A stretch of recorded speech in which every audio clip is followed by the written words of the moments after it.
with Garrett Swayze. I thought that was really Yeah, good. he That has was got me. very clear. I was doing But one that hurt.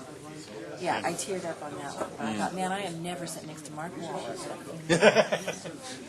Tough guy, right? Well, you had a cold too. No? Oh, I just thought you had part of it was you had a cold. Oh man, you're a big old softie, huh? That's okay. I'm just teasing. It's who I am. Uh, I own it. Tough persona, soft inside, huh? Okay. I own it. Yeah. Good morning. Well, it's just fun.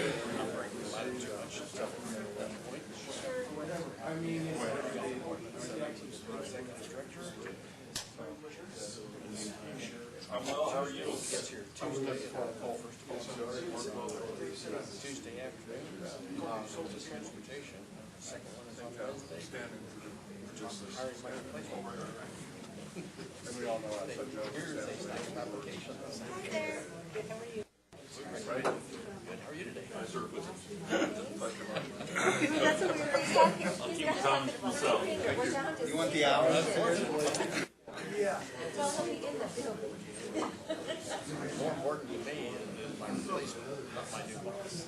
Yeah, he's more worried about the next day. The next step won't happen until the boss goes.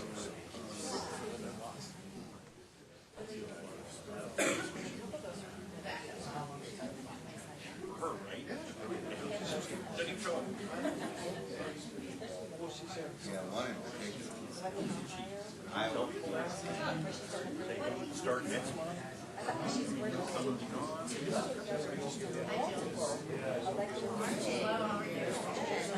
Is this your first time here? Yes. Enjoy party.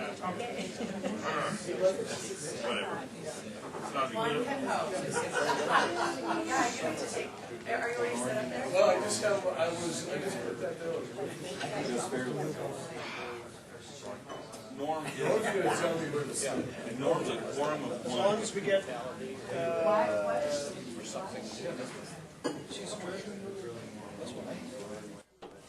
Like Sharon's the treasurer now? Is Tyler no longer Tyler is no longer. I did not know that.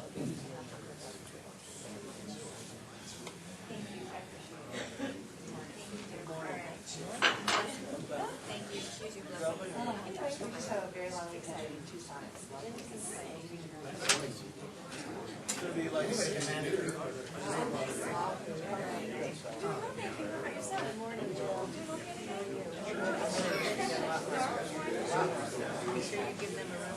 yeah, we got, Saw an article about you in the paper today. which one? Which are on, Something about the fossil beds. oh, right. Super yeah. important stuff. Well, we had an expansion. I testified with Congress last week. Oh, okay. Yeah. Is that what you were doing? Yeah. Oh, because you said you were going. I wondered what it was about. Yeah, it was.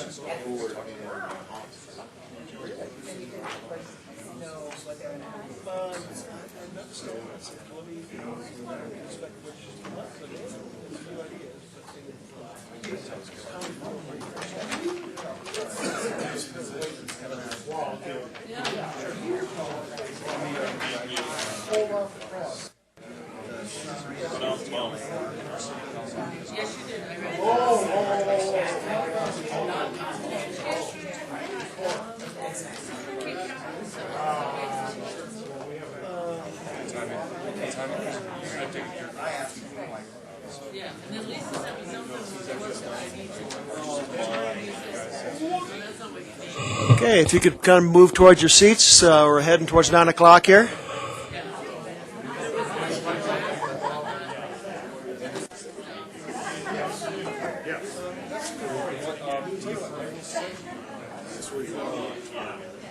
Jill, and yep, right there. And then we need one more chair for Sharon. Between them where like can't like leave and go do stuff and then come back, but.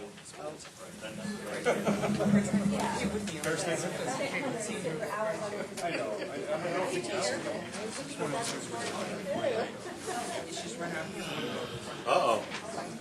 I have to not sit in the same spot. Tyler has sat in the same spot for 52 years. I have my fingerprints all over that chair. You know what, I said to him, Tyler, I this is was- his chair, I don't want to sit in his chair. I was going to use a different part of the anatomy, but We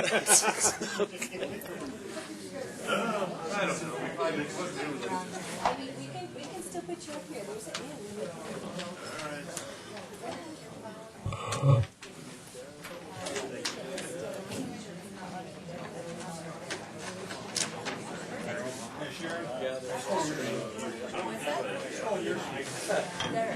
it's a good seat. 20 seconds, Jill.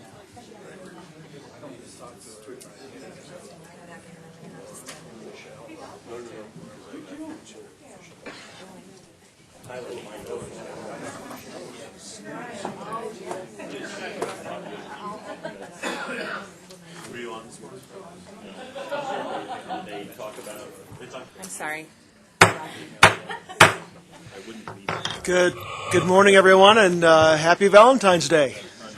Welcome to the regular February meeting of the Pikes Peak Area Council of Governments. I believe we do have a quorum this morning. I apologize. I believe we do have a quorum this morning, so we'll call the meeting to order. Quickly around the table for introductions, I'm Norm Steen, Chair from the Teller County Commission. Jill? Jill Gabler, Colorado Springs. Neil Levy, Woodland Park. Sharon Thompson, Fountain City Council. Andy Pico, Colorado Springs. Ken Giray, Manitou Springs. Colonel Todd Moore, Commander Peterson Air Force Base. Hal Auger, Fort Carson. It says Rod Chisholm. Rod's not available this morning, so he sent me. Yeah, thanks. Terry Storm, Military Affairs Council, the Chamber of Commerce and Economic Development Corporation. Rick Sonnenberg, Acting Executive Director, PPACG, for my last 3 days. Tyler Stevens, Green Mountain Falls. Peggy Littleton, El Paso County Commissioner. Mark Weller, El Paso County. Very good. And just joining us, City Council. Colorado Springs. All right. The Springs. A beautiful day. All right. Motion to approve the agenda. We have a motion from Councilmember Thompson and a second from Commissioner Littleton. Any discussion? While people are making motions, can you please introduce yourselves and make sure you're speaking into the microphone, just because we've got some new folks in training? So a request from staff and probably also help Councilmember Avila. If when you're making a motion, a second, please announce your name and you do so, please. So any further discussion? All those in favor say aye. Aye. Okay, motion passes. Public comments. Anybody in the audience has public comments for items not on today's agenda? Thank you. Seeing none, move on to consent items, item 4. And we would like to pull an item off the consent items for consideration by the full board. Yes, I'd like to pull item 5C off, please, for a small correction. 4C, I'm sorry, 4C. all right. Any other items to be pulled off for discussion?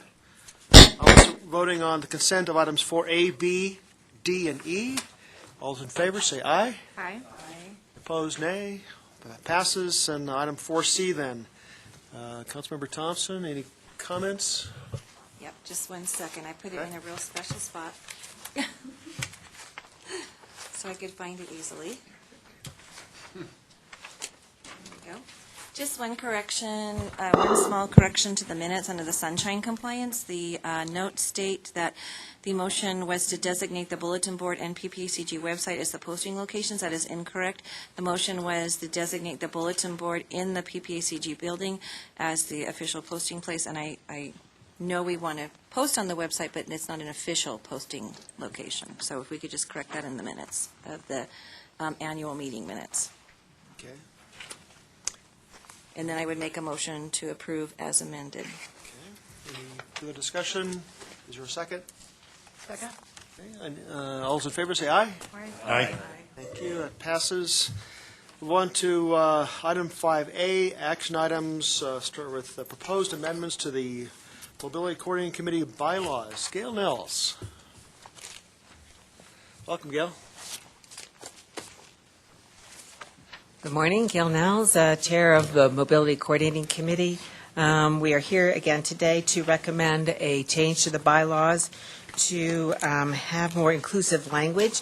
There was a question last month about what that meant, and we wanted to highlight to the board that the purpose of these local coordinating councils is to try to bring all mobility options and transit options together and look at how we can coordinate these services. And that is to include, of course, Mountain Metro services.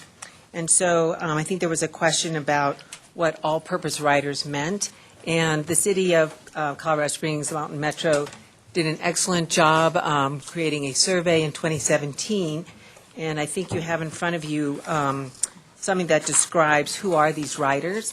And all-inclusive or all-purpose riders. There's types of riders are occasional riders, sole-purpose riders, and then all-purpose riders. And so we were examining our bylaws and wanted to be more inclusive. So any other questions regarding the language or the proposed changes to the bylaws? So again, this was so if I understand correctly, the term all-purpose rider is a technical term used in mobility, or it's a defined group. Mm-hmm. I think the confusion last meeting was that we're talking not all riders in the MPO, but a specific group of all-purpose riders, which is a defined target ridership. So, excuse me. Go ahead. But I do believe that from this perspective of this organization, you might see us in the MCC as only for specialized transportation, but it really is a broader group because you fund us more on a specialized transit perspective, but it is a more inclusive group. And around the state, what I've observed, and because these local coordinating councils are also nationwide and associated with different MPOs, they are a very inclusive group, and the one up in Denver, of course, is a very broad coalition of transit. So that's why we did what we did. Okay. Any questions for Gail? All right. We have a proposed motion to approve the amended bylaws as shown in attachment 2. I make a motion to approve. Yolanda Avila. Thank you. Is there a second? Second by Mark Waller. Thank you. Any further discussion? All those in favor, aye, please. Aye.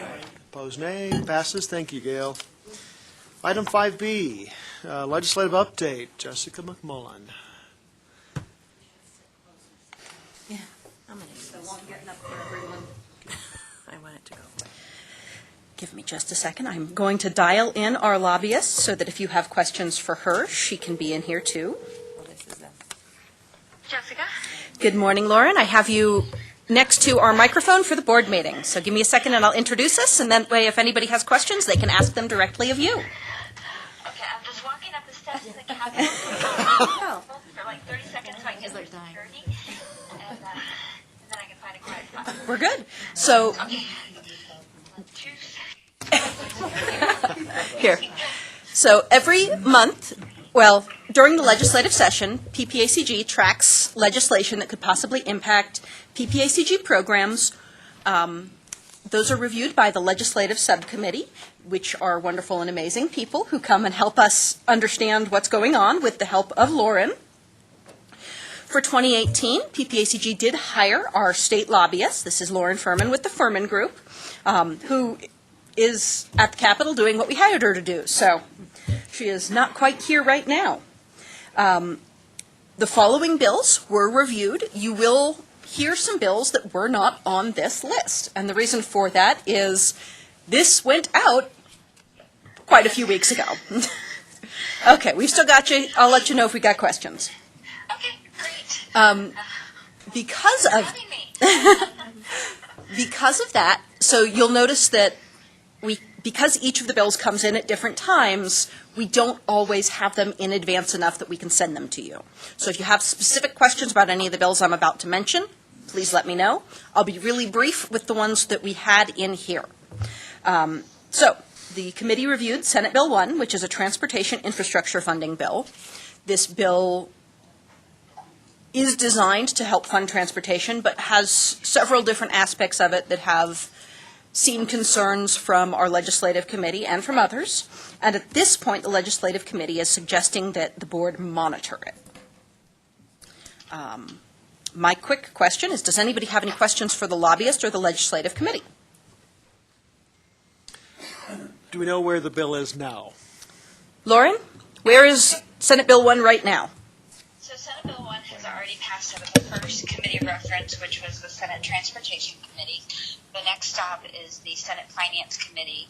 I've been having very often frequent talks with the Senate President about his bill. He's going to stall it for a little bit longer, probably another 2 weeks, before having the bill heard in the Senate Finance Committee. And the reason for that is because he's very interested in trying to find a way to work with the House Democrats and figure out if there is some kind of solution that they all can agree to, whether that is going to be through Senate Bill 1 or whether it's through a different compromise, through a different bill. Okay, thank you. Do we have any other questions on Senate Bill 1? Stan Vanderwerf, just comments. In some conversations I've had with Representative Carver, I know that there were some concerns expressed about the potential impact of Senate Bill 1 with regard to 267. And I know that she's well aware of that, and she's working on mitigating that so that it doesn't have an impact. So I know that there's some of these other kinds of considerations, and I'm hopeful. It may be already sufficiently dealt with at present. I just don't know. But I know that she's working on that. That is something that the legislative committee has discussed. Yeah, I'd be interested in some feedback from the legislative committee about that. Thanks. Yeah, they're working on those. This is Mark Waller, El Paso County. They're working on those in the Senate, actually. I don't think Representative Carver's going to be the person that runs those amendments. I know I called her a couple weeks back and said, I think these are some issues. And so she started looking into them, agreed, and figured that needed to be corrected. So I think those fixed actions are going to come in the Senate. I'm still not overly optimistic that this piece of legislation passes in any way, but I think they understand any transportation bill coming forward will have to preserve those $267 from Senate Bill 17-267 last year in order to keep our I-25 project online. Yeah. Again, the concern is that 267 is repealed, all or in part, by the proposed Senate Bill 1. That, of course, would interrupt any funding for the I-25 gap expansion, which is underway. Construction could start, even as early as this year. We don't want to interrupt that flow by injecting a new Senate Bill 1, which would repeal those funds, and just simply delay them. And if the Senate Bill 1 passes. Give it a quick glance. Go ahead, Lauren. If I may, I've spoken with Senator Bob Gardner, and he's going to be running that amendment that Terry Carver has been talking about over in the Senate side. So I think it will be resolved before it gets, if Senate Bill 1 moves over to the House, it'll be resolved in the Senate. Okay. Lauren, could you give us a quick landscape of what else is out there besides Senate Bill 1 for possible funding of transportation, real briefly? There's another bill that started over in the House. I believe it's House Bill 1116, 19, yeah. So that's basically the very same bill, except it removes the language regarding transit that was in Senate Bill 1, the funding for transit. So I don't expect that bill to move beyond the first committee of reference in the House Transportation Committee. And other than that, those are the only two bills right now.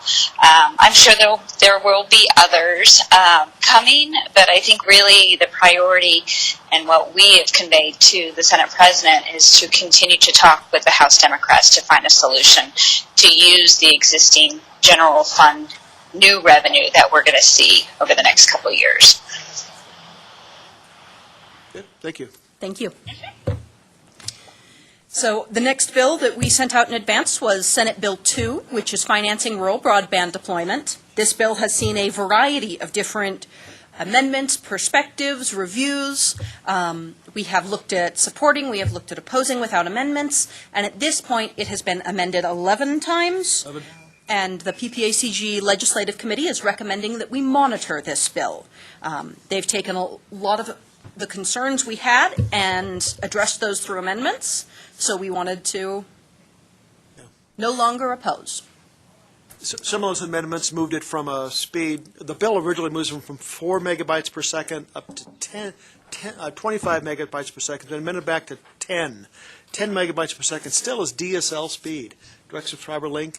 That's not broadband. 25 is broadband. So this bill would fund broadband that's not broadband. And just a couple other comments. There are also some language in there that would prohibit distribution of the high-cost maintenance fund, which is it's been historically established to build dial tone throughout the state of Colorado, which we pretty much agree we have.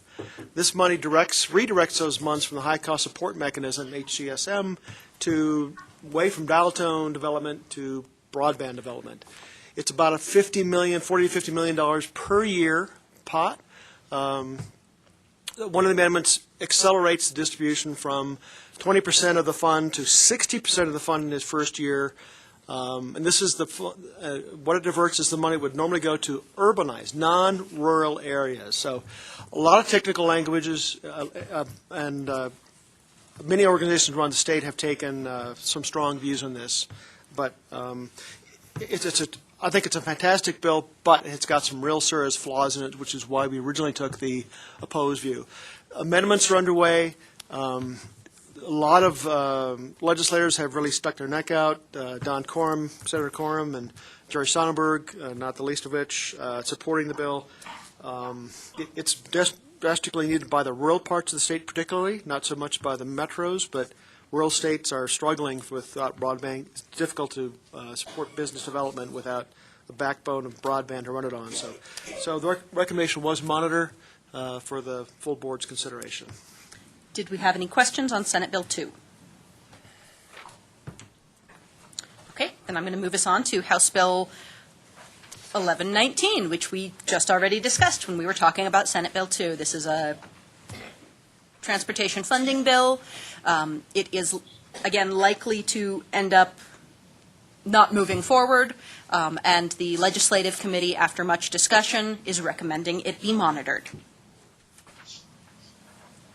Any questions on House Bill 1119? Our next one, there are two more that we actually looked at and two more we want to make you aware of.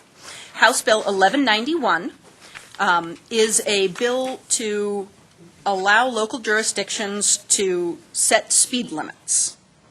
There are still requirements based on a variety of other things at the state level, but this gives those local jurisdictions some of the ability to You already do that locally, is it for state highways or? Give me a second. Thank you.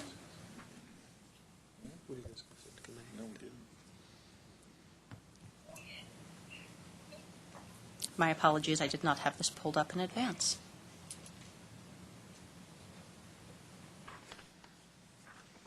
So current law requires county and municipal authorities to conduct a traffic investigation or survey before increasing or decreasing speed limits. The bill adds the requirement that the authority consider the specific following factors, and the reason for that is those surveys and investigations we're occasionally running into some places we're doing these 3, some places we're doing these 7, some places we're doing a completely different set, and it just universalizes what they have to put in their survey before they can do those changes. The Legislative Committee discussed this bill and suggested monitor. Any questions? I think there was some question about how it is. Sharon Thompson, I think there was some question on how it would be enforceable. So you pass a bill and then you don't have a way to enforce it, so, yeah. Does anybody have any questions on 1191? Awesome. We also reviewed Senate Bill 104, which is another rural broadband bill.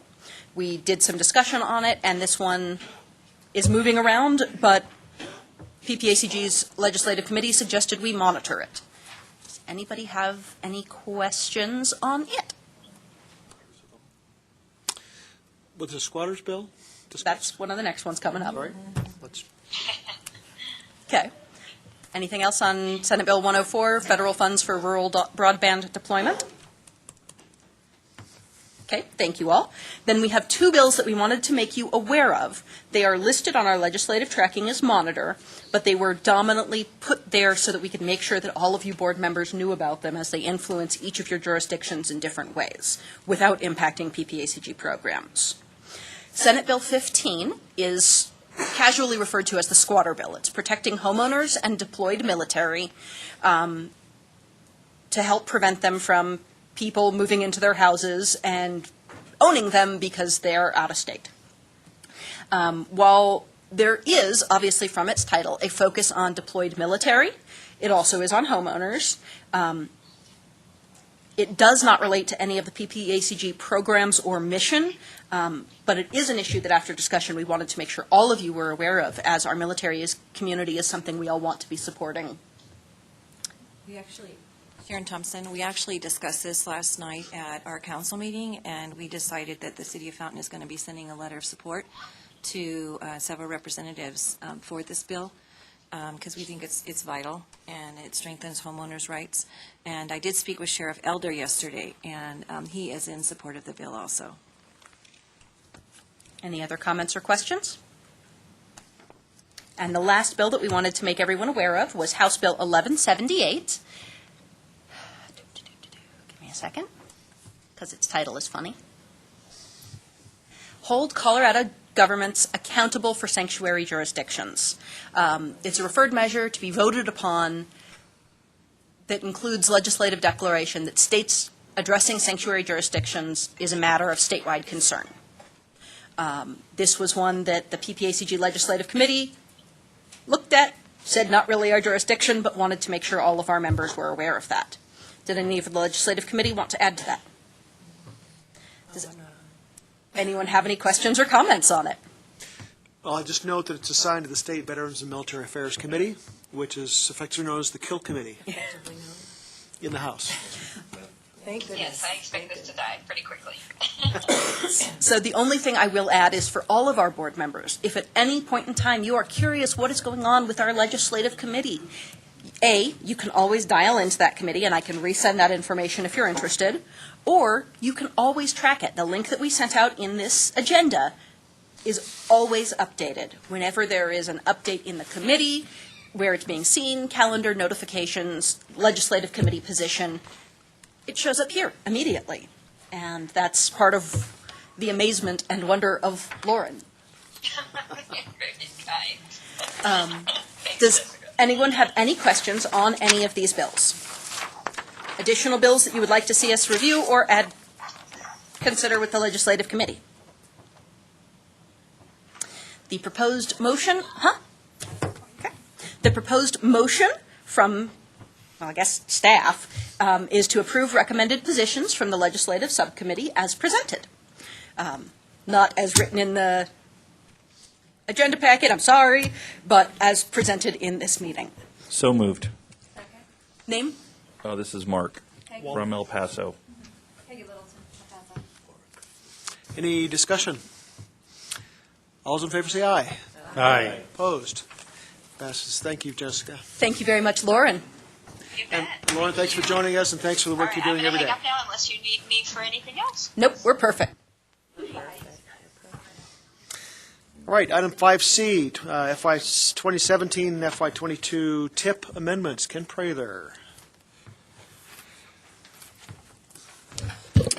Good afternoon. I'm Ken Prather, Acting Transportation Director here at PPACG. For a transportation project in our region to receive any kind of federal action, federal approval, or to use federal funds, it must be included in our long-range plan and our short-range transportation improvement program called a TIP. CDOT has requested the I-25 GAP project be amended into our TIP. The board has already taken action on this last October, added it to our plan. The project has moved along faster than I think anybody had anticipated. So we are now at the point where it needs to be added to our TIP. So the proposal before you is to release a TIP amendment for public comment until the next board meeting to add the El Paso County portion of the I-25 GAP project. This is an 18-mile project, 2 miles of which are in El Paso County from Monument north to the county line. The other 16 miles are from the Douglas County line almost up to Castle Rock. So we have to amend our 2-mile portion that's in our MPO area into our TIP. DRCOG, the Denver Council of Governments, has to amend their plans and TIP to put their 16 miles section in Douglas County into their document. So they're doing a similar process there for the rest of it. It's kind of unique for us. This is the first time we've ever had a project that has straddled boundaries with another MPO. So this item came after too late to be an action item on either the Community Advisory Committee or the Transportation Advisory Committee. It was discussed at the Community Advisory Committee, and I think the good summary is that they're comfortable with submitting this to the public. TAC, I emailed this information to them and asked for any comments from members and did not receive any. So I think that we can take that as favorable to move forward. It will go through the committees this month for their official recommendation for action on your part next month in March. Okay. Questions for Ken? Yeah, this is Stan Vanderwerf. If I'm looking at the last chart, which I think is the proposed wording, it does say portion of a larger $350 million project, but the project is not actually priced out yet, as I understand it. So could be more, could be less, and that's still an ongoing process. So a comment about, is it reasonable to maybe remove the dollar figure, and just use the rest of the wording? No. TIP is a constrained project list, so no. We have to have a dollar number of some dollar amount has to be in the TIP. Okay, so then just explain for me what happens if it comes in at a higher price or comes in at a lower price. What happens? We will come back. CDOT will have to come back with a TIP amendment. This is a balancing act that FHWA is encouraging and requesting that this project be added to the TIP, so there is no delay in the project. The environmental assessment is expected to be completed in May. Originally, construction was going to start in November. I have heard dates of August and July. So to avoid holding up the initiation or continued progress of the project by not having it in the DRCOG or PPACG documents, FHWA is urging that it be put in there. It is a balancing act because to be in the TIP, you must have a adequately described project and a cost.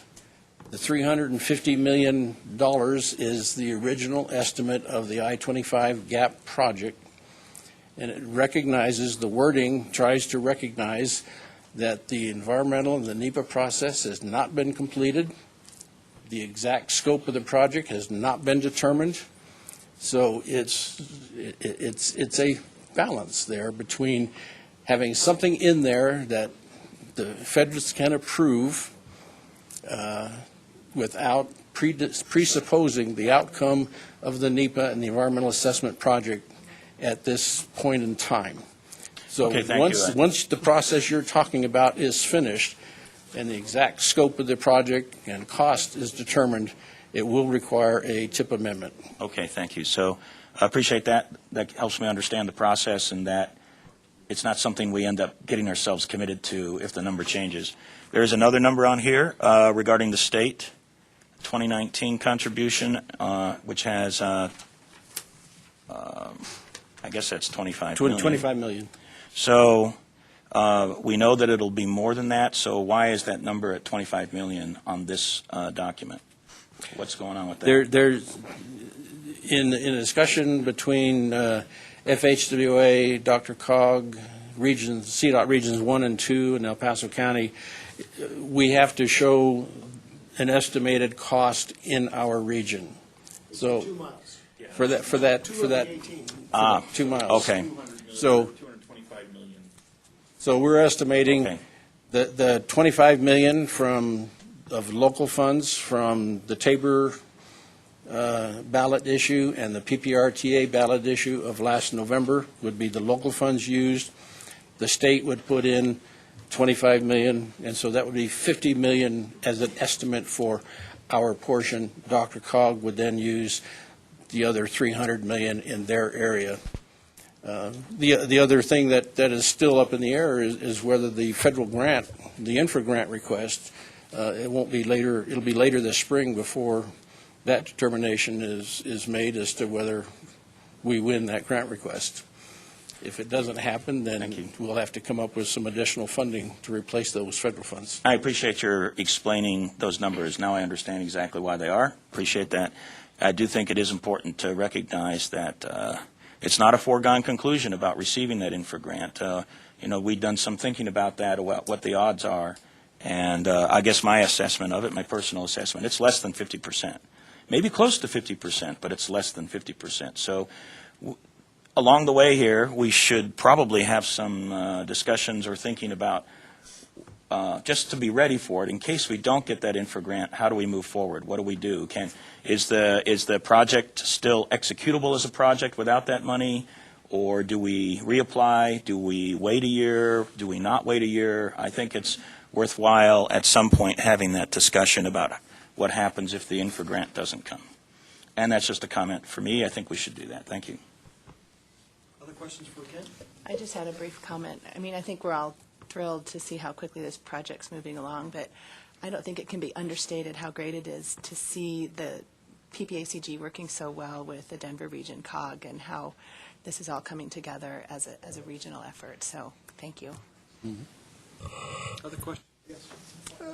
Commissioner Scott, just very quickly, Commissioner Vanderwerf, there are a lot of unknowns out there, as you know. I mean, there's a whole 267 Senate Bill 1, where all that ends up, where infra grant ends up.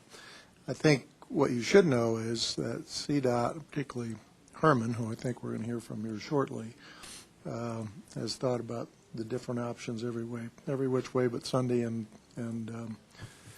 there will be every effort made, I'm sure, to find a way to fill a hole if there is one. There's no guarantee it'll happen, but there's a lot of thought being put into it. Okay, that's good. Any other questions, discussion? Well, we have a proposed motion to release the FY 2017, FY 2022 TIP Amendment 16 for public comment. Anybody like to make that motion? I'll move. Sorry? So moved, Andy Pico, Colorado Springs. And I'll second. Okay, motion is second. Any further discussion? All in favor of releasing? Aye? Aye. Opposed? Nay? Good. Thank you very much, Ken. Thank you. I believe the next item is also yours, 5D. Okay, I mentioned our transportation improvement program called a TIP. Our current one is the 2017 to 2022 TIP. It's a 6-year document, but over the last year, the PPACG board has agreed to change from a 6-year TIP to a 4-year TIP. So we're proposing to replace our current TIP with a 4-year TIP, which would be 2019 to 2022. All we've done is dropped off the years 2017 and 18. There's no new federal funding. There's no new federal years.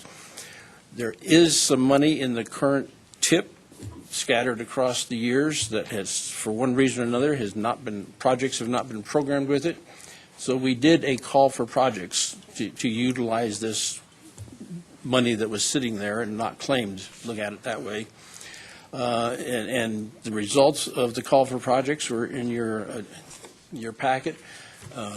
The TAC and the CAC and the staff have recommended 4 projects out of that call for projects to be added to the TIP.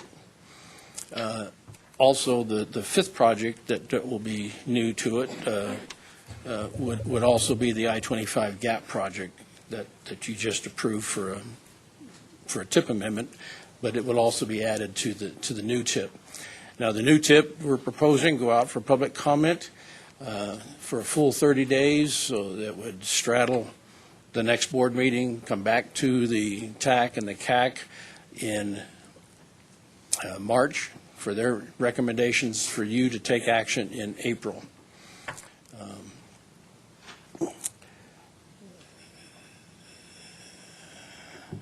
There was something I was going to add, but I forgot it. So I'll just, I guess, open it up for questions at this Let me point. just say, there's a very short list of key documents that the MPO puts together. This is one of them. If you haven't spent some time with this, I urge you to do so. The motion today is simply release this in public comment, so I urge you to take this home. Don't get too comfortable when you read it because it might put you to sleep, but it is a key document for the MPO, and I urge you to spend some time with it. And this did get through both TAC and CAC Yeah. to their official actions, and they do recommend release for public comment. Yep. Joe? Just a question. As I looked through the projects, I mean, it's no secret that I'm a huge supporter of bike infrastructure. Can you just maybe give me some information on why the TAC and the CAC didn't support the bike improvements?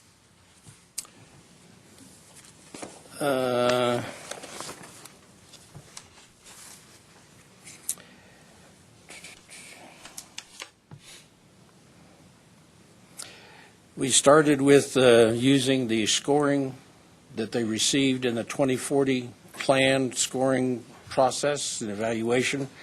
The projects that were recommended all scored higher.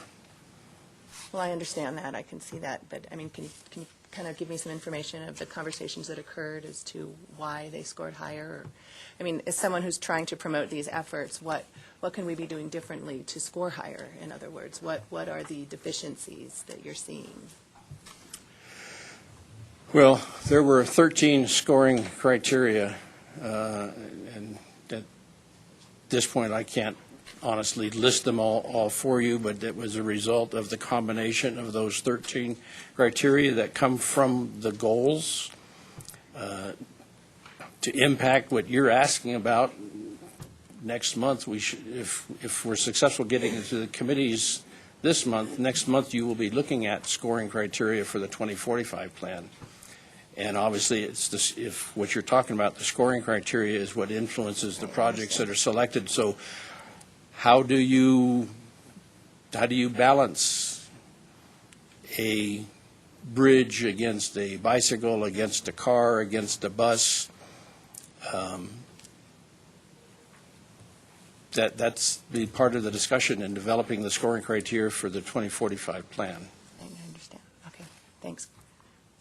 Any further discussions, comments? We have a proposed motion from staff to approve new projects for the draft 2019-2022 TIP and release the draft TIP for public comment.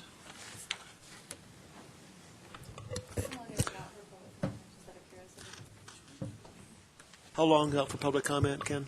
It'll be a full 30 days, so probably starting towards the end of this week, and it'll go for 30 days. The time period will end shortly before the TAC meeting in March. If public wants to comment, is there a website that they go to? Yes, we'll be sending out a press release this afternoon that they can go to our website and submit comments. Point of contact will be Kevin Ray's on the board, so they will have phone numbers and email contact. And If you could just make sure that, either our PIO office, Dave Rose, or one of the commissioners gets it, so we can put it on our website with the link on there as well, that'd be advantageous. Okay. For the seating, each one of the municipalities as well that are represented here. all right, thank you. All right, so once again, we have a proposed motion, and we'd like to make that motion or a different motion. Move that this be released for public comment, 30 days, Sandy Pico. Okay. A motion and a second. Thank you. Any further discussion? All those in favor say aye. Aye. Opposed, nay. Thank you very much. Thank you. Thank you, Ken. Okay, move on to reports. We'll start with military installations, and who'd like to start us off? Gilmore, go ahead. Welcome. Hey, thank you very much. Colonel Todd Moore, Peterson Air Force Base. It's been a while since I've had the opportunity to join you here. Since I was doing the math, since I was here last, I've been to Los Angeles Air Force Base, Vandenberg Air Force Base, Beale Air Force Base, Eglin Air Force Base, Cavalier Air Force Station up in the Great Plains of North Dakota. I just got back from Socorro, New Mexico, where we have a couple of really fantastic telescopes.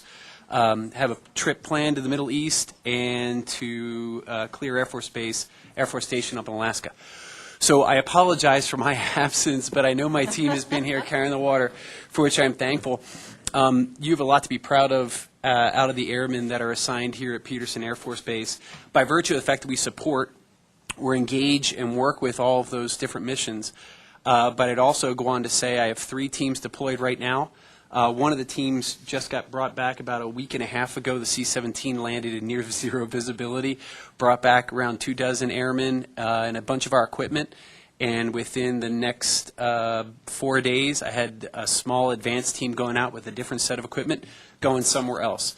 And the reason why the team came back is because they were given the stamp of mission accomplished. These teams are not in the most comfortable or most benign places. They are very far forward. And we're very proud of them. And I appreciate all the support this city gives us as we bring them in, get them geared up, and send them back out again. With that, a couple of points of business, 2 small things. It's been, I guess, probably about a decade since we moved where the main gate was at Peterson. And some of the signage around the outside of the base has not caught up with that. So I've asked my CE team to engage to try and get some of the signs fixed. In particular it's been something we've been dealing with for a while, but we're hoping to get fixed. In particular for the summer PCS cycle, for the flow of folks who come in and who are brand new to Colorado Springs and Peterson, and the flow of folks who will go out. So any assistance in prioritizing that project, I don't anticipate it will require too much, but just a couple of signs need to be worked on. With the FedEx facility right outside the main gate, the west gate, everything's going on as far as we can tell as planned. The traffic light that's in there is working. The problem is working a little bit too good. It's stopping outbound traffic when there is no crossing traffic going into FedEx. And so the CE team is going to be reaching out to city traffic to work a couple of those things. We've been informed of somebody's looking at a roundabout going in on the north gate side to help facilitate traffic. We're just tracking for that at this stage. Nothing on that. In terms of PFOS, PFOA, we'll have another representative down at the Fountain City Council on March 13th to continue the dialogue and discussion. We've been given relatively good feedback as it relates to AFCEC and the relationship with the 3 water districts, and that the environmental support agreements are proceeding well. We rely on that feedback in those cases where it is not going well so that we can engage with AFCEC and help shape the end state and getting where we need to go on that. And then lastly, I'm going to drive a little bit beyond my headlights if you'd let me. I don't think anybody here is from Schriever, but I would go on to say, having the privilege of being assigned here in Colorado Springs twice before, both times out at Schriever, and knowing how much Schriever Air Force Base is going to be growing over the next decade or so, any investment in Highway 94 is going to be a great investment. It's a wonderful drive. It's a great way to spin up in the morning. It's a great way to spin down in the afternoon. But with increased amount of traffic, it's going to get it's going to probably get a little more interesting than we want to for the folks, for the airmen, for the civilians, for the contractors that are going to be transiting from the city out to Schriever. Thank you. That's all I have. Questions for Colonel Moore? Andy? Yeah, just to let you know that we have been carrying 94 as an item of interest for quite some time. I've had the joy of driving 94 once or twice myself. So, and I know most of us are very concerned about that. Yes, sir. Thank you. Chairman. Yes, ma'am. Thank you. And we just had a meeting with CDOT and some other folks, with Sasan and Jason, a couple of weeks ago regarding this. So we're trying the traffic studies. Unfortunately, at this point in time, don't warrant. There's no consistent data that shows specific locations where accidents are happening. But certainly we're looking at maybe some creative modifications of striping or alternate start times, end times for Schriever so that there's not that congestion. But we're certainly looking at it and certainly trying to push forward El Paso County, as I know. No, I appreciate that. And I know I'm driving outside of my headlights because really it's for Schriever. It's Schriever's water to carry, but I say just a fellow airman. You bet. That's all I have. Thank you. Great. Hal? Yeah, thanks. Just a couple things. One is I wanted to mention, again, I'm Hal Allgaier, the Director of Public Works, sitting in for Rod Chisholm this morning. I wanted to mention the next week's Community Day down at Pinyon Canyon Maneuver Site. It's on the 22nd. Dee McNutt, our Public Affairs Officer, is the one leading up who's coming. It's similar to previous community days where we link it to a military unit's deployment down there for training. So the Combat Aviation Brigade will be down there. So it should be a very good event. I think it starts around noontime down there. Secondly, I don't have an update on the Defense Access Road funding through the Army for Oak Charter Road. We had submitted the information that we got through General George on up. It was received at Army headquarters. I'm sure it's very competitive. I just don't know at this point where we're going to end up on that. So as we hear that, we'll certainly let this board know. And then finally, our rail at Fort Carson continues to see a lot of action down there. Most of the 2nd Infantry Brigade's equipment has left, and they deploy starting this next month for a 9-month deployment. They'll be followed very quickly by the 1st Stryker Brigade. They will leave then in the next few months and be gone for 9 months, and then part of the division headquarters. So what that means, and the Combat Aviation Brigade will deploy here. So what that means for us at Carson is over the next 9 to 12 months, we'll probably have half of our soldiers actually at the fort, and the other half will be to parts unknown around the world. So that's my update this morning. Questions for him? Did you say February 22nd or March 22nd? February, next week. Okay. So the 22nd, I think that's Thursday, next Thursday. Okay. I don't know that we've received any information yet from Dee, so. I'll go back to Dee and ask who she's contacted. Okay, Thanks. thank you. Yeah, I was going to say I hadn't heard anything about a community day, but just curious. But I did notice that the casing ceremony was canceled. Is that just a reschedule coming up? Or? Unfortunately, I don't know anything about that. I don't know what happened on that. I saw the same note, so I'm not quite sure. They're leaving, but They I'm are not leaving. Sure. Yes. I was hoping maybe they were going to stay, but apparently not. No. Okay. Anything else? All right. Thank you, gentlemen, for coming today. Mobility Coordinating Committee. Gail Nels. Good morning again, Gail Nels, Mobility Coordinating Committee Chair. What's in front of you is pretty self-explanatory, but I did want to mention something because of the question regarding all-purpose riders in our bylaws, perhaps a broader context of what we do at the Mobility Coordinating Committee. So our responsibilities are really to coordinate the grants in the community, and that would be ranging from the federal, state, and local. And we also, our obligation is to advise you on some of the transportation trends here locally and, of course, state and nationally. And we're also then a forum for coordination. So that's really our purpose, our raison d'etre, and we try to do that in different ways. And I think we have, because of the questions that arose out of the bylaw amendment, I'll be looking at creating opportunities for us to explain to you a little bit broader what is mobility, because it is multimodal, looking at Council Member Gabler.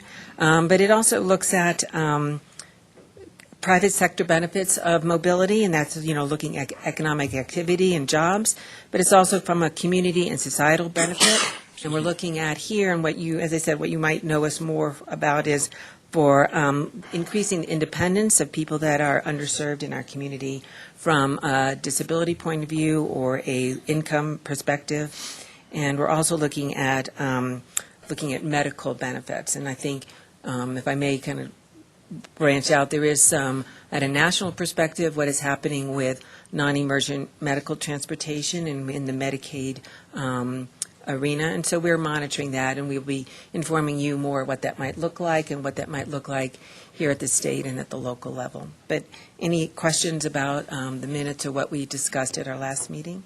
Kind of a new topic, Gail. Sure. Is the MCC picking up the issue of high-speed rail, passenger rail in the Front Range? Is that in your wheelhouse or no?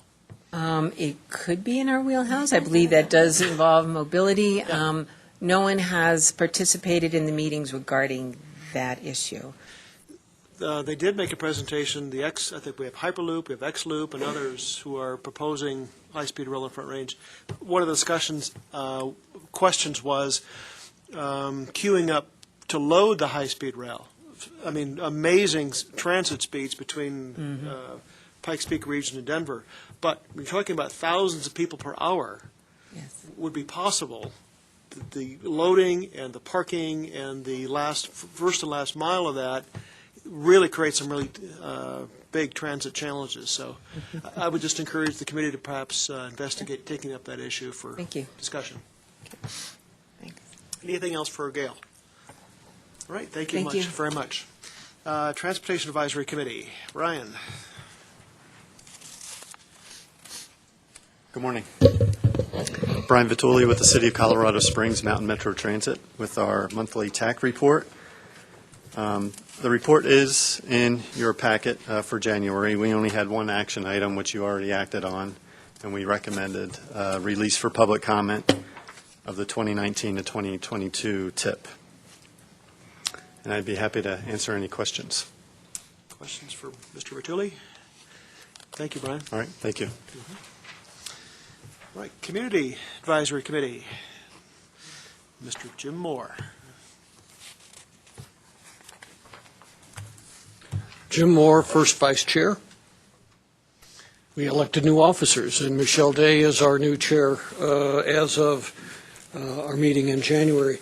The only thing that I would add is a foot stomp with regard to our discussion around the 2019-22 TIP and public release.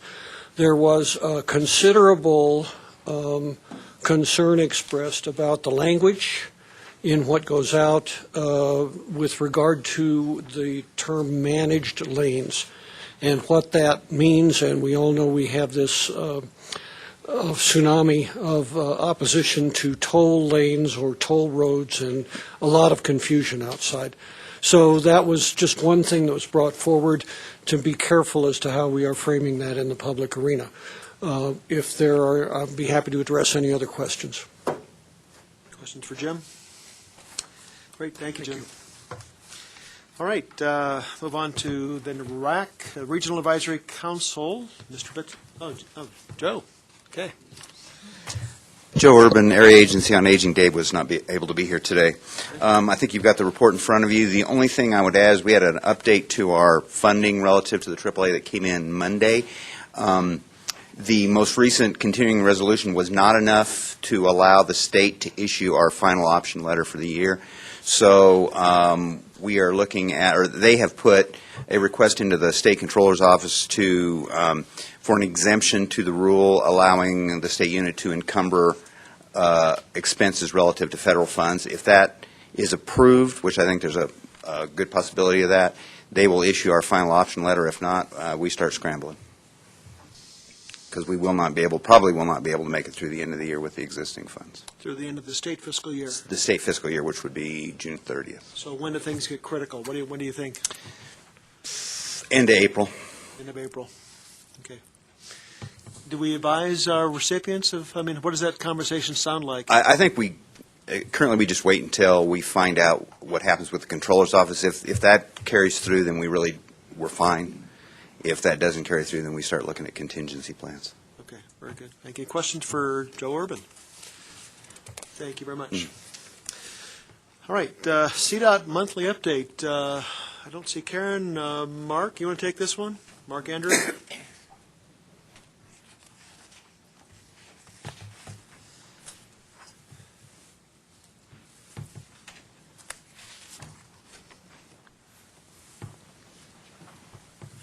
Good morning. Mark Andrew, North Program Engineer for CDOT.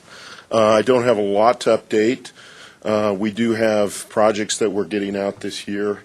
We are getting Ridge Road 31st under construction this year.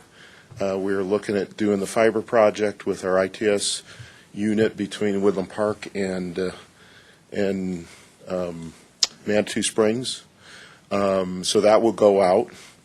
We're also doing a rockfall project that's in your tip amendment today that we'll be advertising later this spring.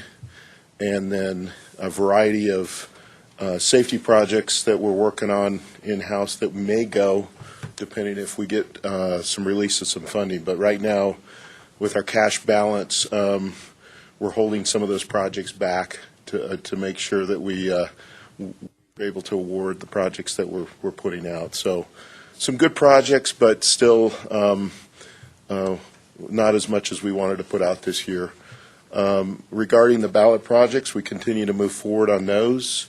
We continue to get closer to what I call shelf-ready, different than shovel-ready, where we want to be within striking distance if we do get money.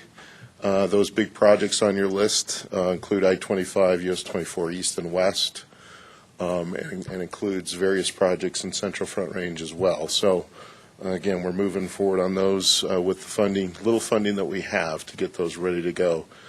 And I'd say in general, the GAP project, we'll hear from that group today.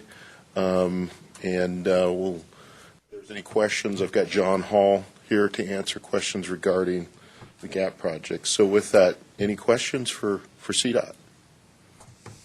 Anybody? All right. Thank you. You're welcome. Thank you. Okay. Statewide Transportation Advisory Committee update, STAC. The focus of the discussion, I thought the most substantive that applies to Pikes Peak was the discussion on the statewide ballot initiatives, the construction of the Tier 1 projects, anticipating that we're going to have ballot initiatives in the fall.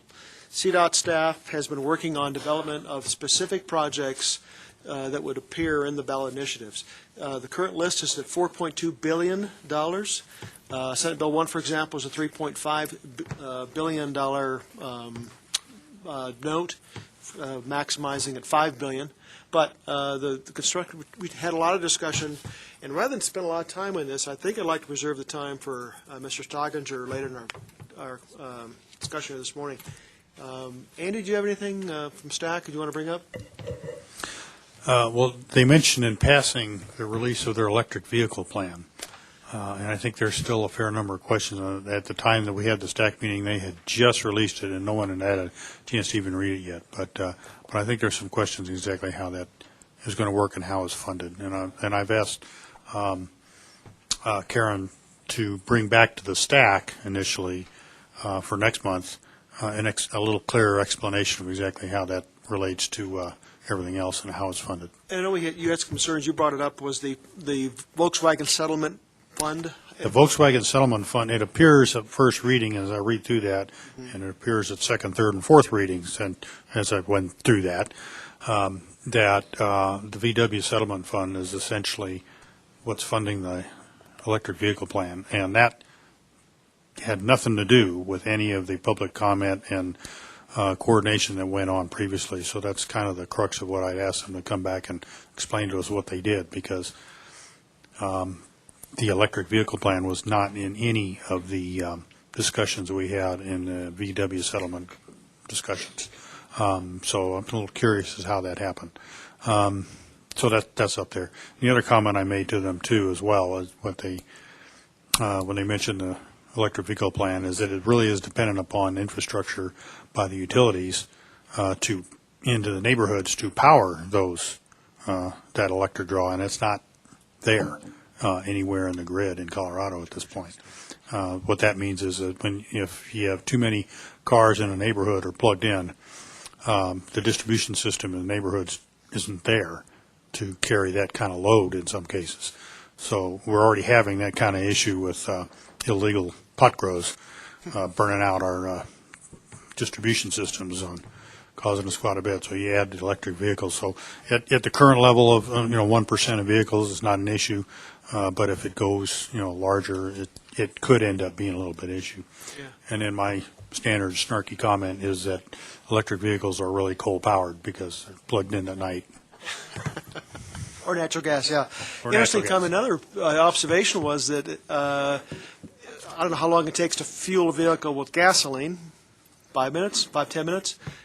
And the charging time, electric vehicle at an electric station is couple hours. Imagine the queue-up time at a public electric charging station, how many pumps, connection points you'd need, and what that queue time would be. Well, actually, they have some fast charge stations now that take it down about 15 minutes, but it's still, those aren't there yet, so. Right, so rather than 5 minutes, you've got a 15-minute queue time plus lineup for those electric charging. So there's the challenges beyond simply the power. There's a lot of issues to consider here. So Yeah, and those 15 fast charge stations don't actually exist yet out there, but they're out there. Right. So any questions on stack items? Very good. We'll move on then to the Executive Director's report. Mr. Sonnenberg. 3 items. First one is I'm still seeking and expecting to receive a couple of proposals from environmental firms to cover our environmental program.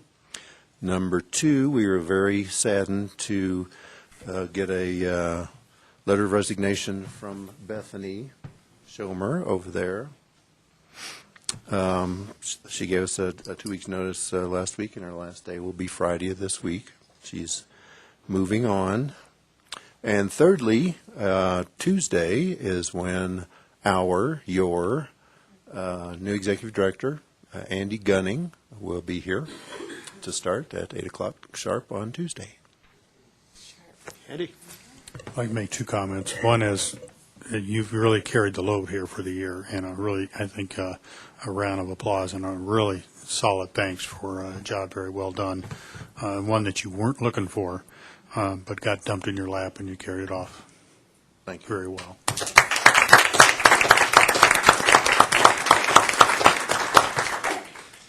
I recall the look you gave me when I handed that one to you. I was a deer in the headlight. And the other one is That's right. Went on a little longer than we thought. And the other one, I would suggest that the board ought to deny the resignation letter. I told you. Yeah, on that note, Bethany, has been a pleasure working with you. Bethany has really done a lot of the staff work, the coordination work, the notes, the minutes, so everything leading up for the last 14 months, I suppose, or so. We're really going to miss you and wish you well. Yeah.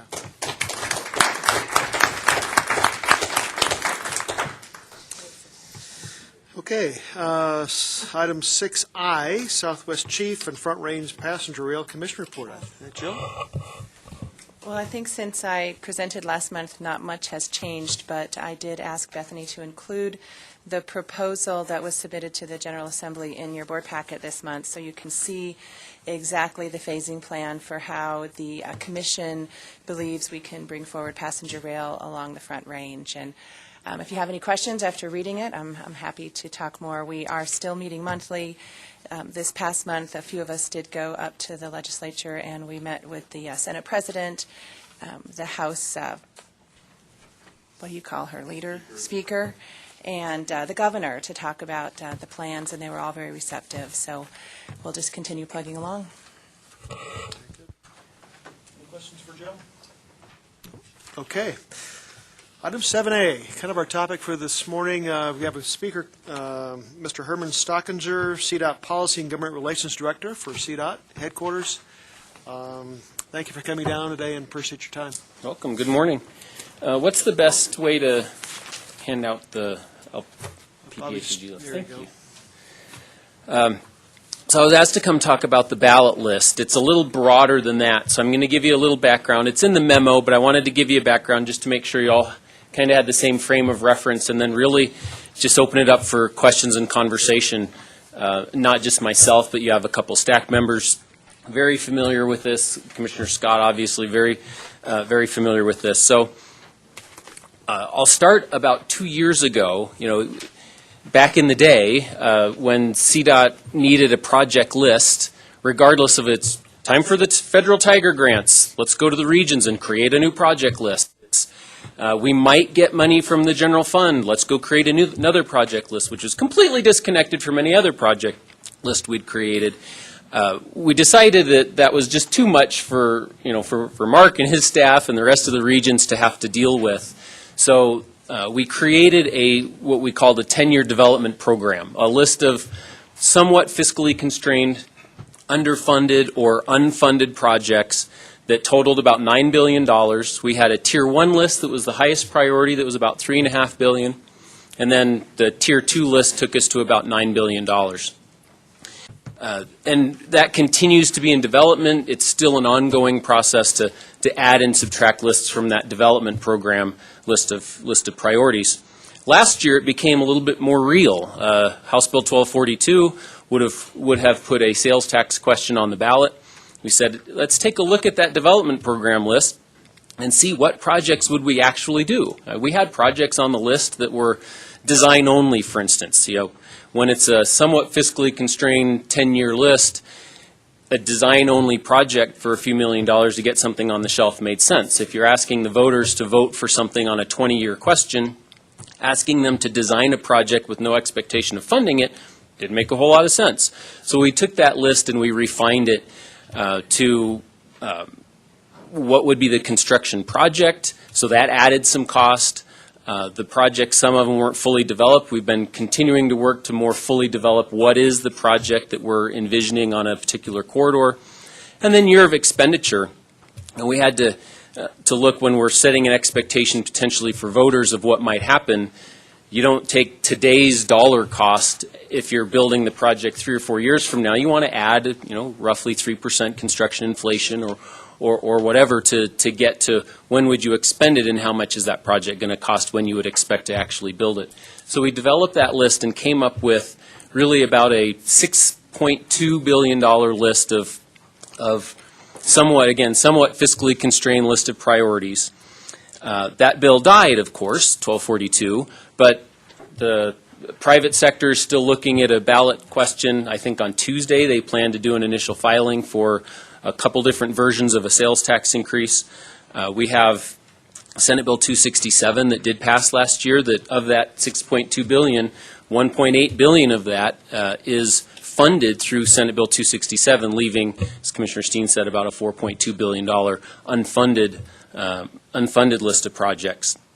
We also have the potential for some general fund dollars, not just one time in FY19, but potentially more ongoing. These are projects that we would when we're determining how to spend those dollars, if they come through, we would turn to this project list to draw from.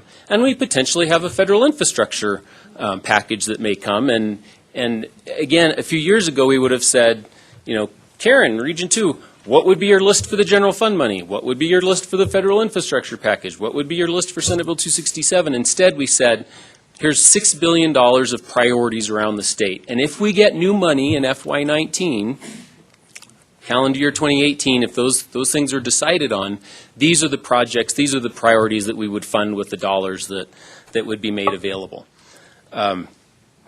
Last month, the Transportation Commission adopted a draft list.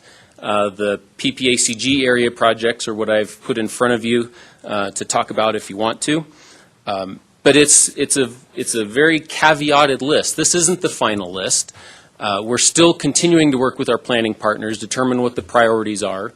When we developed the list, staff worked with our planning partners, and the list from a distribution standpoint is based on an existing formula that we use for the regional priority program, which is based on a distribution to the CDOT regions that are 50% population, 30% lane miles, and 15% truck vehicle miles traveled. So that was the basis for how we said this should be distributed.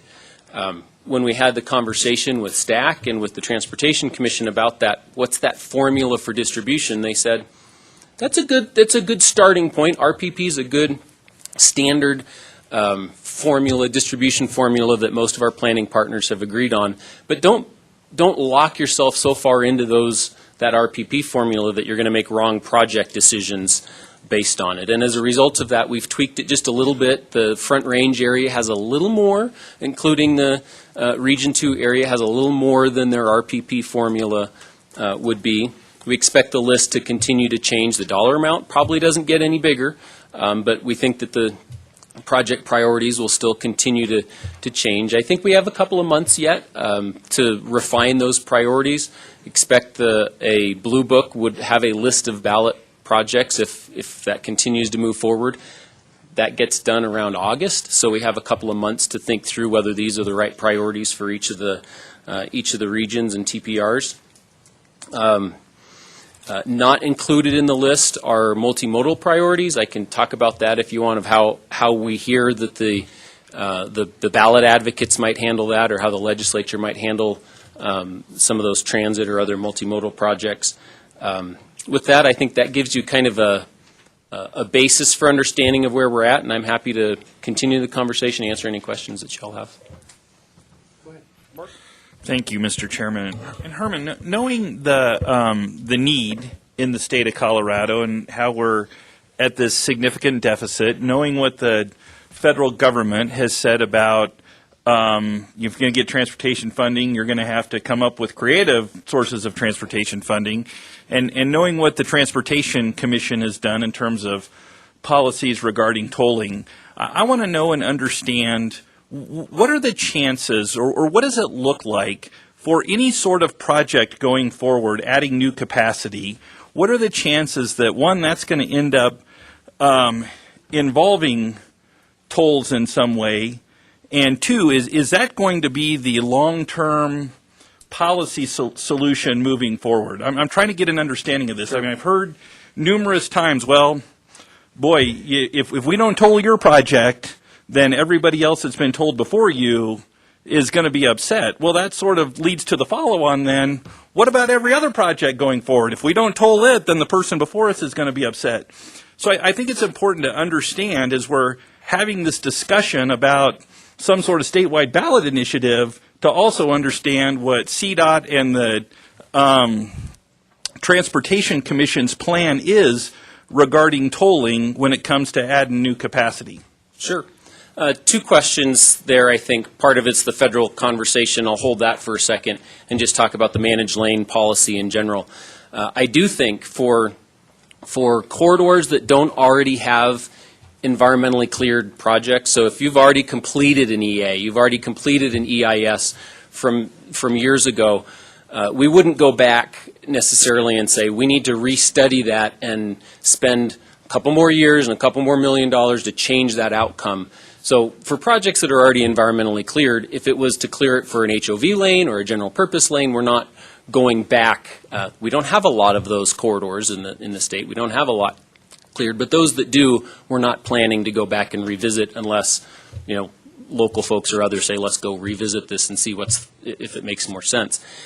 So for environmental processes moving forward or that are ongoing right now, like the GAP project, we are looking at managed lanes, express lanes as a way of sometimes helping to fund the project, but more importantly, we think it's a way to provide travel time reliability both now and most importantly into the future. So we do think, and you look at the major capacity projects right now, I-70 Mountain Corridor, the express lanes that have just opened, several projects on North I-25 going out of Denver or south out of Fort Collins will be tolled. Central 70 project is a great example where that corridor will be an express lane, a tolled lane. It's not expected to help pay for the project. It'll help pay for maintenance, ongoing maintenance, but it's the right decision for that corridor.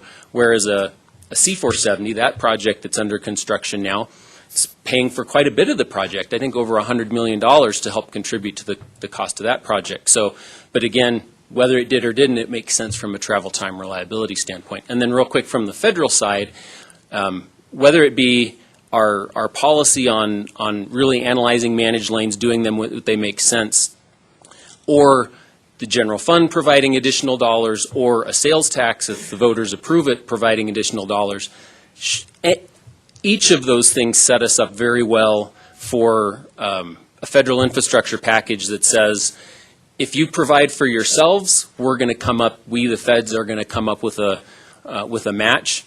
If none of those things happen, then I think that we're really going to lose out in Colorado. So if we add capacity through the middle of town on I-25, there's a chance that'll involve tolling in some way. If we add capacity on Powers Boulevard on the east side of town, there's a chance that there will be a tolling as a part of that package to get the deal done. Yeah, those are all chances. Again, I think through town you have, I believe, and I defer to Mark to head nod that this is right, but you have an environmentally cleared EA for that stretch that is, I think, additional lanes would be HOV lanes. That's been cleared, but I would defer to him as to what the details of that are. And these tolls are variable tolls. Yes, they would be variable tolls on North I-25 right now. Generally, it's about $1 to go to jump onto the tolls. It's a couple dollars more if it's a peak hour. So yes, they would be variable tolls. We'll just go around the table here. Peggy? Thank you. So I've asked before, and I would like to know if it's being done, and if not, why not, and what we can do to maybe modify that. But the EA that's being done on the GAP project right now, I'm told that it encompasses only consideration of a managed lane for a third lane, and as opposed to actually looking at an EA for a fourth lane there, to have an option of, a third lane public lane, fourth lane managed lane. Why would we not expand that if it's not already being done, so that we can have that option, an opportunity, rather than just looking in hindsight and going, oh my gosh, if we just spent another $130 million, we could have actually put in a fourth lane, one non-tolled, one that is a managed lane. Yeah, so I'll let John Hall jump up and correct me if I say something wrong, so feel free to jump up and weigh in. But from a policy perspective, I think a fourth lane is probably adding about another $200 million to the project. And I think it's questionable whether the GAP project warrants a fourth lane immediately as compared to other corridors in the state. And when we have a limited number of dollars, we have to choose the projects that are most critical, most important. That's why the GAP, a third lane, is right at the top of the list. A fourth lane, I'm not sure from a broad policy perspective would be warranted in the next couple of years. John, you want to add anything to that? We have done some cost estimating that Come on, John. put the number to the microphone. Mike, please. We've done some cost estimating that does put the number potentially, closer to $100 million. Okay. But that's discounting a lot of risk in terms of right-of-way, structures, other things that really could escalate the costs that we can't refine right now. So that would be the only thing I would add. John, for the board, could you introduce your role, please? John Hall, I'm the design director on the project. The GAP project. The GAP project, the I-25 South GAP project, yes. So does that include then that there is an EA being done in consideration of a fourth lane then? So the environmental assessment is looking at the no-build alternative, a 3-lane, 3 general-purpose lane alternative, and a 1 express lane, 2 general-purpose lanes alternative. There's not a fourth lane being looked at in the environmental assessment. The planning environmental linkage study for the long term of that entire 34-mile stretch is most certainly continuing to look at the 4-lane option. Andy, got a question? One thing I'd mentioned about a year ago was, as we do the design for the gap, that as we go through and do the right-of-way, the culverts, the bridges, and so forth, that you design and build it with the fourth lane in mind, even if we don't lay the concrete, because sooner or later it will be required, and it would be really dumb to go build something and then have to rip it out and expand it. So I'm not sure I heard the right words as you described the design of this, that's being considered. And again, John can correct me if I'm wrong, but I believe any structure that we would rebuild as a result of this project would be rebuilt to allow for a fourth lane.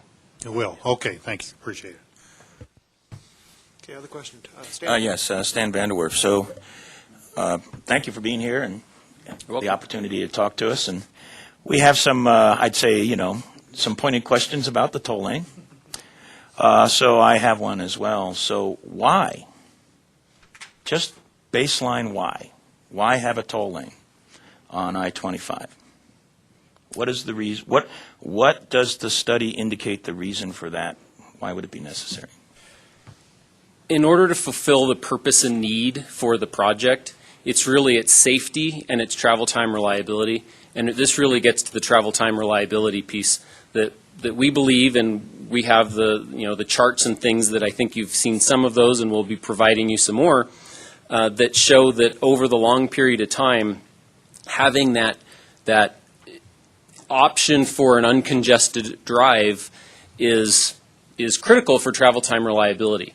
And again, I think one of the things that we probably could have done a little better in terms of communication at CDOT is, a year ago when this was 10 years away and we said 10 years is too long, we need to do something more, we've accelerated it and now we're potentially months away from starting construction. It really constrained that conversation, and I think there's folks that still believe if we do a managed lane, a toll lane on I-25, that they think that it's all 3 lanes now from here to Denver are going to be tolled, and of course that's not the case. As an express lane, we continue to have 2 free general purpose lanes, and then we would have the 1 toll lane. A few years ago when we did the T-Rex project, anyone going to Denver now can see that that's a congested lane already. It's only been, 10 years. I think we'd like to learn from those mistakes. And if you're living in Colorado Springs and you're working in Denver and you have to get your kid from daycare and you're hitting traffic on I-25, to pay $2 or $3 or $4 to jump into the toll lane to avoid a $15 or $20 fee at the daycare for picking up your child late, we want to give people the opportunity for that uncongested ride. If you don't have that managed lane, you don't have the opportunity to do that.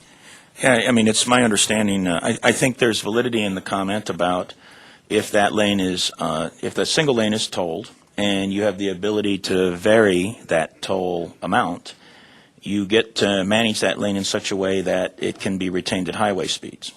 And I believe, in fact, the rationale for tolling that lane is to optimize that point, is for optimizing that. The problem is when you manage that lane and throttle access to it by using the toll, you do force some people over into the other 2 lanes, and that increases the density in those lanes. And increased density usually results in lowered safety and increased wait times. So my concern is I feel like the rationale for tolling is about optimizing the toll lane for accessibility, but it is not optimizing overall safety improvements and reduction in wait times collectively for all of the drivers on the highway. So I haven't seen that research that talks about all drivers for improved safety and reduced wait times. And I believe CDOT is working to get that for me. That's the research I haven't seen. And so as a result of that, I am still not convinced that tolling that lane actually optimizes what I think is the valuable thing to optimize for the highway, which is overall improved safety and overall reduction in wait times collectively for all drivers. Okay. Commissioner Scott. Commissioner Waller's question is very timely. I brought up a box of these because the answer in 2009 from the legislature was, we will never have enough money, and therefore we need some alternatives. So the high-performance transportation enterprise is an enterprise, and the intent is to provide one more option for funding for what is clearly never going to be an adequate funding stream. Whether it applies in one project or another, Herman's done a great job of describing that. I think every project since 2012 that we've started has had tolls as part of the formula for various reasons, as Herman mentioned. As a result of a lot of vigorous discussion, I'm having an opportunity to learn a lot more about this whole topic. And, one of my observations, which I haven't fully collected yet, is this issue, and Herman touched upon it just a moment ago, and that is that when we say a reliable travel time, that sounds very clinical, It's not clinical if you're about to miss a flight. It's not clinical if you're not going to be able to pick up your kid. It's not clinical if you're going to be late to a medical appointment. It has a very profound impact on how we live our lives, on the quality of our life. And the very difficult part of this conversation, which you and I have been having vigorously for some time, which I appreciate, I think it's very important, is that I don't think we really know how to measure the issue of value very well to the traveling public. What is the value of being able to get into certain critical circumstances where you must be, not where you'd like to be, but where you must be, as opposed to being stuck on the highway? I don't know the answer to that, and my guess is it's individual for everybody else. The other thing that we haven't been able to measure, I don't think, and hopefully we'll be able to do it later, a tolled, expressed, managed, whatever you want to call it, I don't care. Whatever your favorite word is, apply it. But when we have lanes like that, we can also have bus staying drive on it, we have HOV drive on it. How do you measure, as congestion grows, the increased number of people? Forget vehicles for the moment, because we're talking about moving people for the most part. How do we measure the number of people who will get to the destination faster, not just vehicles?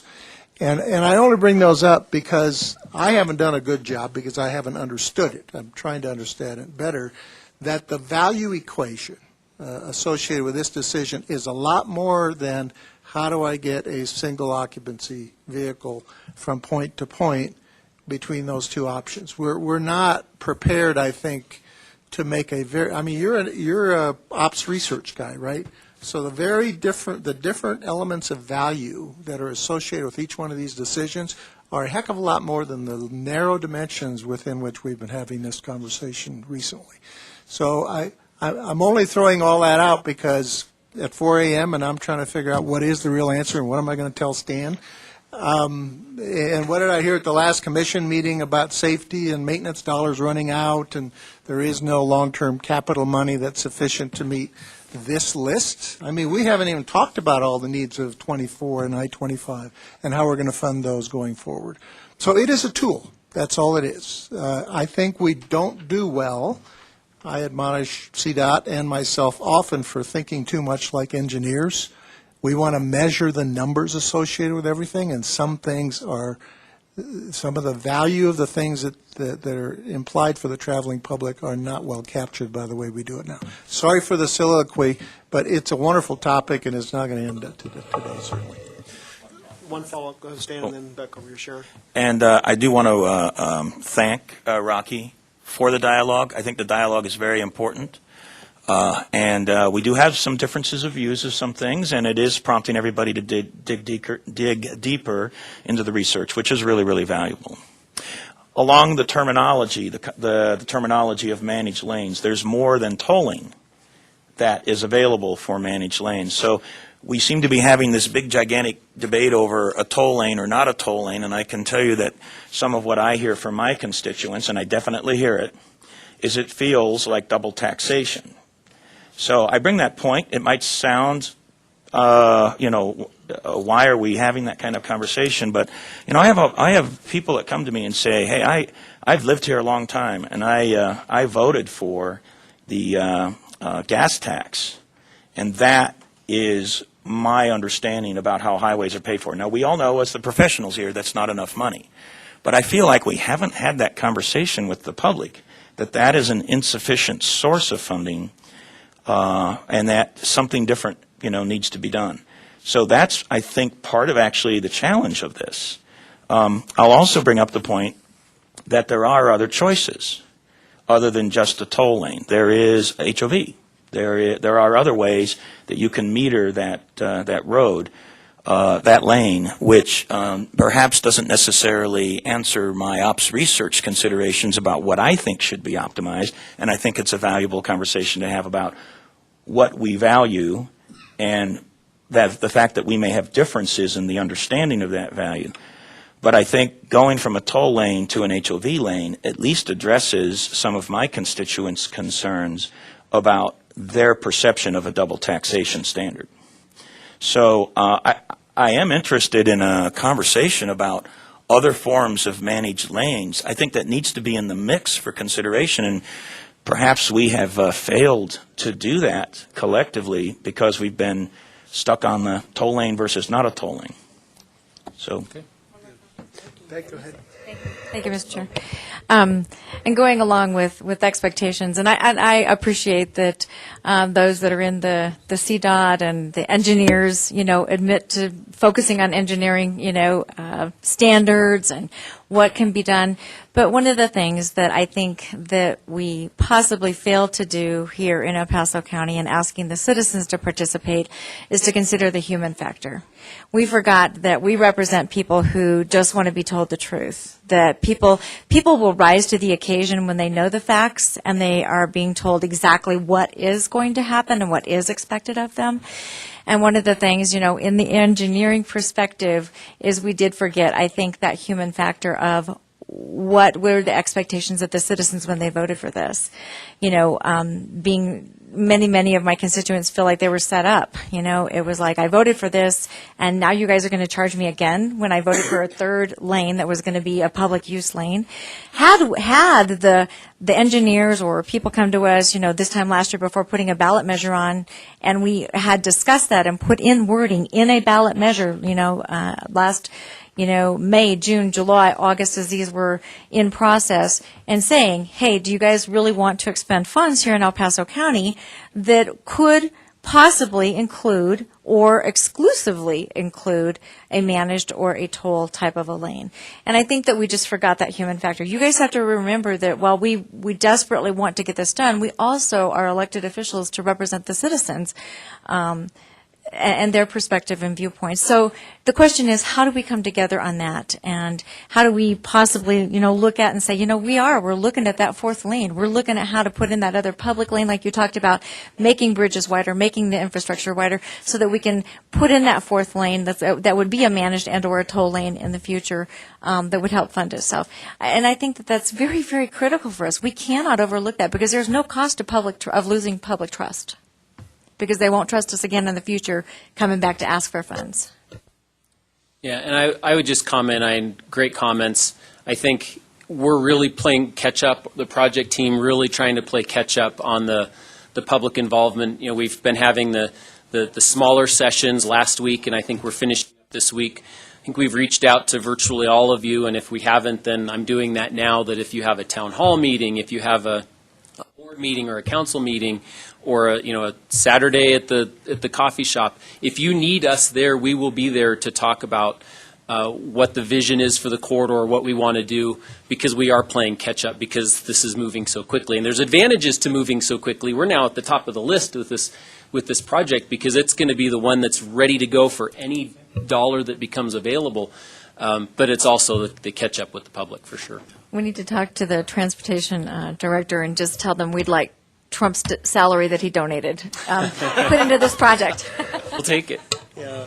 Herman, there's another broader question is how closely would you say that the tolling question is tied to the likelihood of a federal grant? With discussion whether or not we're going to be absent $65 million if we abandon the managed concept in favor of something else. I try to be as honest as possible. I don't think we will get the grant if it's a general purpose lane. That doesn't mean the project, you can find funding maybe somewhere else, but I don't think that, given the language of the infra and the emphasis on partnerships and helping yourselves and really the tolling lanes being one of those intriguing things that the feds have seemed to latch onto, I don't think we would get the grant if it was not going to be a toll. So maybe a question of $65 million if we elect to go to an untolled general purpose lane is the hard truth of it may be. That's what I think. And if I might, I would politely disagree with that. I think it's a consideration, but it's important for the feds in the infra grant application to know that this isn't a done deal. I mean, even the study's not done from CDOT to determine what would be your choice, although I think I have a sense of where you're going to go with the study. But it is officially not done. And then we have a lot of pending state legislation that may completely change all of the dynamics. So, exactly. So, Senate Bill 1, and there's others, right? Yep. So, I believe that the federal government is aware of that. I believe the Infragrant office, program office, is aware of those things and recognizes that their real consideration is about an assurance that the project is funded, so that their investment doesn't get thrown out the window or wasted or used very inefficiently. So as long as they have an assurance that the state is committed to funding our share of it and is committed to maintaining it, I don't think they care if it's tolled or not. That's my perspective of it. I do believe it's important to make sure that they understand that. I think they do, that we are committed to it. We're a good state. We commit to those things. Why would we build a highway and not maintain it? That doesn't make any sense. So it's really not a question of whether we're committed to that or not, because we are. It's really a question of the source of revenue for it. So I believe that it is not as large a consideration for the federal government as maybe some might believe. Yeah, fair perspective, for sure. Yeah. Sure. Yeah. Just a couple of comments. I've heard some comments back from people that have gone to the listening sessions, and they don't feel like they're listening sessions. They feel like they're lecture sessions that that really there's no communication, there's no two-way communication being done. They feel like the project is pretty much done and the decision is made. That's the feedback I'm getting. And they just, to be honest, the comments coming out are they're a waste of time. I've also heard that the design is being made with the lanes wide enough on the inside and the outside, the shoulders, thank you. There is potential there for the fourth lane to be almost done at the same time with a little bit added to it. And that came from comments someone who has seen and heard about the design. Yeah, I think there's the concern, and then John can jump in both on the listening sessions and then add on to this. Again, the purpose and need is about also about safety, and sometimes we do have compromises on safety in order to fill capacity. We have minimal shoulders on I-70 in some places. In order to add the capacity, we did that. I don't know if the capacity need for a fourth lane would be strong enough to warrant narrow shoulders and the compromise of safety, because the purpose and need is about travel time reliability, but it's also about safety. And so many of the accidents, any of the fatalities have happened on those areas where we have narrow shoulders. So I'm going to interrupt you for just a Sure. second, because we have a lot of accidents and really serious accidents when construction goes on. And I think people get extremely frustrated, especially, I couldn't stand it if I lived up in Denver. You finish something and it's 2 lanes, and the next 6 months later you're tearing it all back up again to add another lane or another shoulder and another this, and the project in the same places just go on and on and on. And I are we going to get the 3rd lane in, and then you say, oh my goodness, look how many people are using this, and then we really did need the 4th lane, so let's tear it all up, and let's impede the traffic again. It makes people's time waits even longer again. And I think I agree with Commissioner Littleton. I think the frustration is that this conversation was not done a year ago. I'm getting a lot of pushback from a lot of citizens, and they are really not happy with it. And I kind of take offense to the comment that you started off with about that you're hearing people think the whole freeway is going to be tolled. I haven't heard that from one person. No. Okay, they may just be saying We tolled. still hear it. They may, okay, but maybe you're hearing what you want to hear. When they're saying tolled freeway, they're not assuming tolled freeway. They're talking about the 3rd lane. I haven't ever heard one people think the entire freeway is going to be tolled, and I think you kind of need to get rid of that, because I think it's very offensive. I think people are a lot smarter than that. Good feedback. Thanks. Do you want to add anything on the listening sessions or? We are holding listening sessions. I've been leading them. We've had 7 so far, and we'll have the last one tomorrow night. I'm sorry to hear that if people are getting that impression. Certainly, we're spending, we start with a presentation that does describe express lanes, and we're trying to do that as an acknowledgement, right, of the elephant in the room, if you will. Let's be upfront and open and honest about it. But a solid hour of those sessions are just purely, feedback. And I certainly can't, respond to anybody and say, oh, you know what, you're absolutely right, never mind on that, but we're trying to to engage them as much as we can, and I certainly hope successfully. You know, it's worth pointing out on the environmental assessment and all of that, again, our design does include a pavement width, and structures would be able to put in a fourth lane in the future. But a major aspect of the project is the safety benefit to law enforcement, to incident response, of having those 12-foot shoulders be 12-foot shoulders, not just repaving them out and having the same safety issues with reduced shoulders right now. So that's our perspective on that. Okay. Anything else on the topic? Mr. Moore.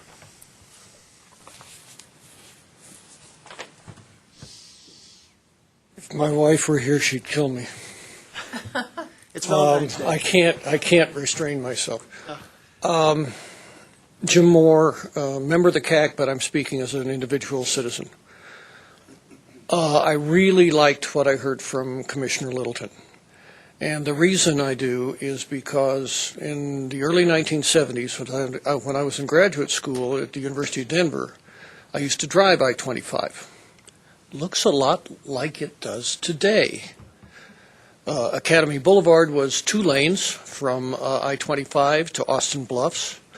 I think Circle was the extreme eastern boundary at that point. Now that I've said enough about my age, to me, 3 lanes is a 1990s answer to a 21st century problem, regardless of whether it's toll or it's general purpose use or what. And having the equipment out there to do what it takes and to disrupt the traffic flow, to Sharon's comment, is to me something that needs to be taken into account in deciding how many lanes we're going to have. Bringing the equipment back in 10 years even, I think, is very short-sighted. I would say that staying with 3 lanes, being committed to it, is kind of a failure of vision in the early 21st century. And I would strongly urge that that consideration of doing 4 lanes, and then you can figure out what you want to do with 1 lane that would be managed, I think would be really in the public interest, safety, traffic flow, travel time, all of those issues that have been surfaced in this discussion. Thank you. Thank you. And once again, I think on behalf of the full board, thank you for CDOT's investment in the Pikes Peak region. I understand there's lots of projects statewide, and thanks for elevating this for not only in terms of importance, but in funding and in delivery. Delivery is, thank you very much. And thanks for coming.